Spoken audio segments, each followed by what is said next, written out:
Hello, beautiful people. Hopefully you're all having a great day or great night. But if not, hopefully watching this video will hopefully make it better. But if not, then I'm sorry. So today, beautiful people, we will be exploring the what if question that everyone is probably wondering. What if Deku from My Hero Academia had the Omnitrix? Now, for those out there who don't know what My Hero Academia is, it revolves around the world where a large portion of the population has a superpower called a quirk. Now, there's this one boy named Izuku Midoriya, though commonly known as Deku, who does not have a quirk and is considered quirkless because he doesn't have a quirk.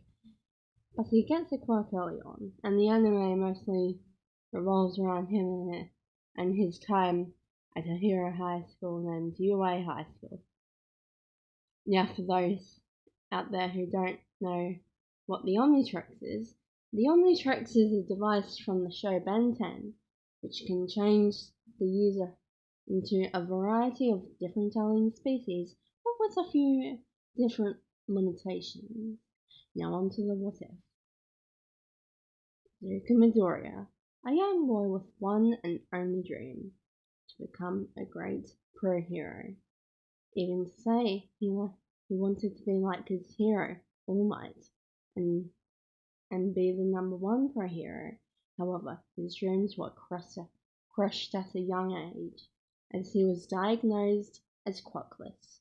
Throughout his life, Izuku, also known by Deku, was constantly bullied by his peers, especially by his childhood friend / rival, Katsuki Bakugo, but often called by Deku as Kachan, who did the absolute worst to him, like giving Izuku the name Deku, constantly using his quirk.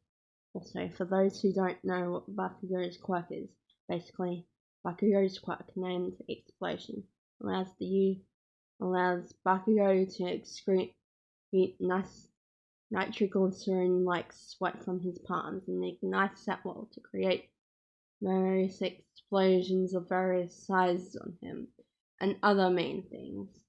People always told Deku that it would be impossible for him to become a hero like he's always dreamed of, but destiny had other plans. One day, after school, Deku was walking home, sulking to himself about how he had gotten his notebook about other pro heroes burned up by Bakugo. All hope had seemed lost until that point, where a loud crash had come from the beach, which Deku decided to check it out, once running as quickly as he could. Once he got to the beach, tired from all the running, he noticed a strange pot. Where did it come from? Who put it there? What was it made of? These questions were all racing through Deku's mind as he got close to the pod. Soon, as Deku got close enough, the pod opened up, revealing a strange watch with a very strange hourglass symbol in it. What is that? Deku wondered, jumping back with fear. After a few minutes of just standing there, Deku decided to have a closer look at the watch, wanting to see if it belonged to anyone, but as soon as Deku got close enough, get this thing off me! The watch had jumped onto Deku's wrist. After a few minutes of trying to get it off, Deku realized that the watch wasn't coming off anytime soon. So then, Deku decided to fiddle with the watch, see if it was normal. And after a few minutes of the fiddling, a faceplate popped up, a hologram of a guy that was pretty muscly, with 4 arms. Deku was confused. This must be the person that this thing belongs to. Deku came to that conclusion. I wonder if I can call this person to tell them that their watch is stuck. Deku looked around to see if there was a button that could make it call, or at least have a phone number on it. After a few more minutes, Deku pushed down on the faceplate of the watch. However, instead of calling anyone, Deku had transformed into a red humanoid being with 4 bulky arms. Huh? Deku was extremely confused, almost freaking out at that point.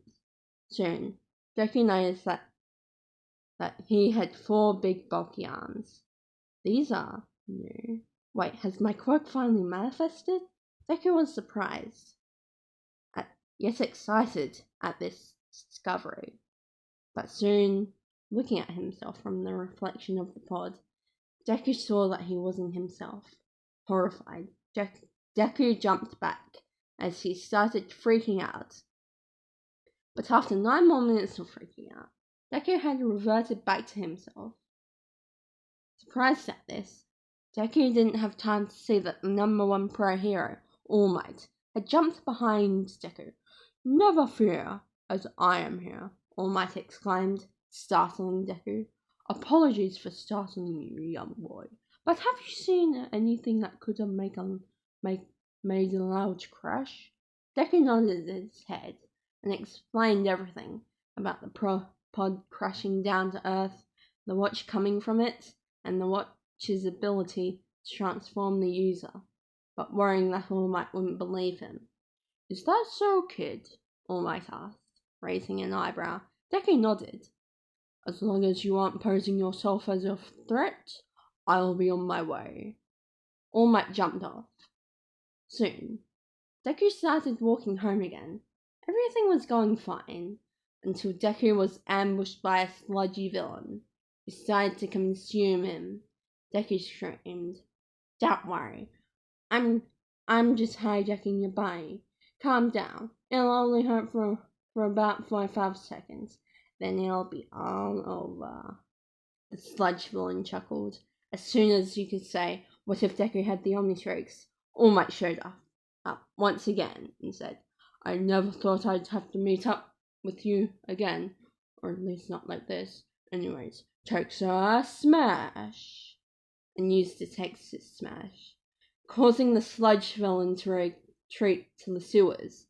Deku was ultimately surprised by the situation, meeting his hero twice in one day. After processing the situation, Deku was about to ask All Might a question until All Might's time in his muscle form came to an end, and reverted back to his true form, shocking Deku. After calming down a bit, All Might explained that because of an injury he received 5 years ago, All Might can only remain in his muscle form for a few hours until he needs to recharge. Sometime afterwards, the two go their separate ways. Deku looks up the watch and thinks, "What is this strange device, and what exactly can it do? I know that it can transform, but is there any more?" Deku had been walking for a while, and he had noticed a swarm of people gathering around in an alleyway. Deku asked why the people gathering around the alleyway, which the civilian explains that someone is getting attacked by the sludge villain. Deku looks into the alleyway to see his own classmate, Katsuki Bakugo, being attacked by the sludge villain. Deku is then told by a police officer dealing with the situation the best he could to stay back and let the pro heroes do the work. Soon, Deku notices All Might, who was upset with himself since he had ran out of time. Similar things happen that are similar to canon. Deku eventually running to save Bakugo, convincing All Might to go back to his muscle form. Then All Might did the same thing he did when Izuku was being held hostage by the sludge villain, using a Texas Smash to free Bakugo. After the attention died down, Izuku was scolded by one of the pro heroes, but before he could start walking home again, All Might returns to his normal form and tells Midoriya that one day he could become a pro hero, possibly as high ranking as him, and offers to Midoriya that for the next 10 months, All Might will train him, but on the condition that Deku won't tell anyone about his secret about his muscle form. Izuku agrees to this, and in typical Izuku Midoriya style, starts crying tears of joy. So here's where I'll leave this what if story for now, and here's a question that I want you, my faithful viewer, to answer. Should Deku have the ability to switch between his his aliens. Though if the favour goes that he should be able to switch between his alien forms, Deku will most likely not discover it right away, though probably during the entrance exam, and he'll discover it. If he does have the ability to switch between his alien forms, that is. Anyways, don't forget to LCS, which stands for liking the video, commenting your thoughts, and subscribing to my channel. So that will be it from me. So for now, I'll see you guys next time. Bye-bye.